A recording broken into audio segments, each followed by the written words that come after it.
মেঘের আড়ালে কেউ যুদ্ধ করছে না, বাজে কথা।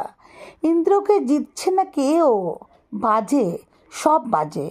সবাই ঘাড় নিচু করে খুঁটে খাচ্ছে এই কলকাতায়। সব রত্নাকর ঘুরছে স্ত্রী পুত্রকে খাওয়ানোর কাজে। তার মধ্যে পেয়ে যাবে দুটো চারটে দুর্বল বাল্মীকি। তাকত ছিল না যোগ্য রোদ জল হাঁকিয়ে খেলবার। বীরেরও মাথায় কোনো চূড়াফোড়া নেই। ওই দেখো, বাসে ঝুলতে ঝুলতে যাচ্ছে মেঘনাদ, গৌতম হালদার। স্টেজে ওকে ছেড়ে দাও, দেখতে পাবে করিশ্মা তখন। ও তখন অন্য লোক।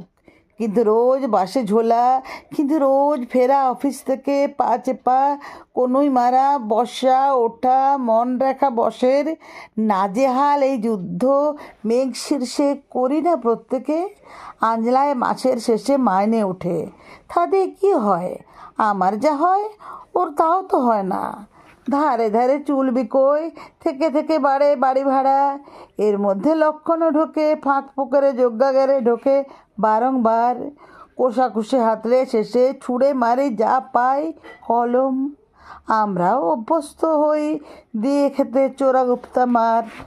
কবিরও মাথায় ওঠে 5 রকম নতুন শিরোপা, কাঁধে কিন্তু সেই ঝোলা, পরিধেয় পাঞ্জাবি ঝলমলে।